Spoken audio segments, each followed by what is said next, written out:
Usai dilantik, sejumlah Menteri Kabinet Merah Putih yang baru dibentuk oleh Presiden Prabowo Subianto membeberkan rencana program jangka pendek serta program prioritas dari kementerian yang dipimpinnya.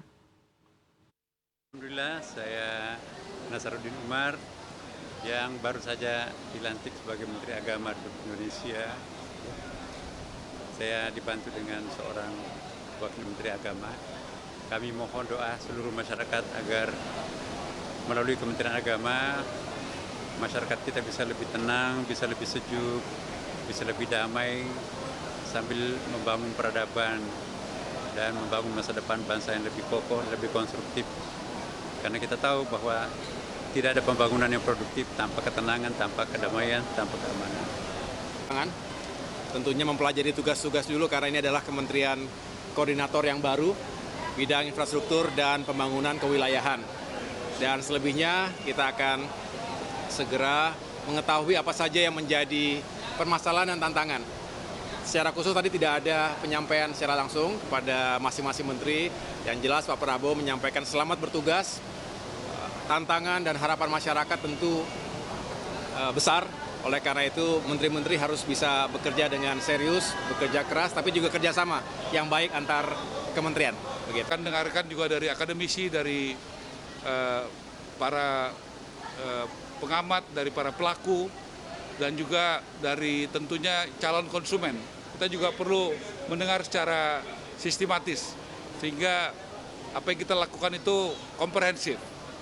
Tapi kita bisa dengan berbagai kesempatan ini, Pak Prabowo menyampaikan adalah program beliau yang strategis, yang sangat penting, sehingga ada sesuatu yang bermakna di kepemimpinan beliau bagi rakyat Indonesia.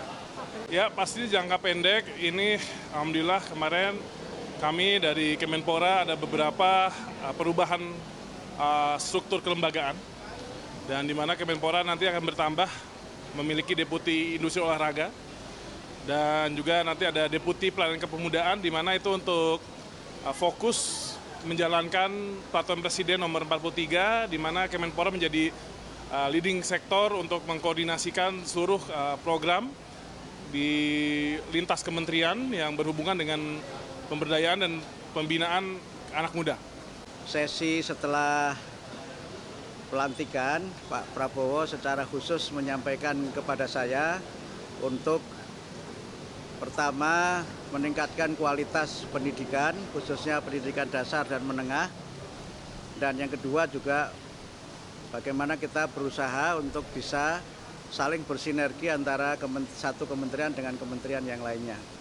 Kita yang pertama soal perlindungan.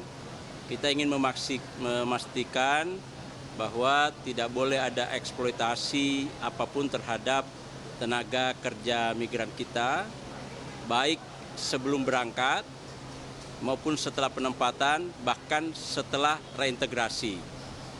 Yang tentunya ini adalah amanah yang diberikan, yang harus kami jalankan, saya jalankan secara baik, secara benar, dan tentunya yang paling penting bagaimana investasi yang masuk ini adalah investasi yang terus berkualitas. Jadi di saat bersamaan juga meningkatkan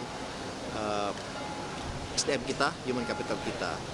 Dan hilirisasi ini adalah nomenklatur baru yang diberikan, dan ini sifatnya memang sangat-sangat luas karena hilirisasi yang diamanahkan ke saya ini tidak hanya di dalam pertambangan tetapi juga di dalam bidang perkebunan, kemudian perikanan, dan yang lain-lainnya. Jadi ini pelantikan saya sebagai Menteri Koperasi dan diamanatkan oleh Pak Presiden bahwa koperasi ini harus menjadi tulang punggung ekonomi Indonesia ke depan.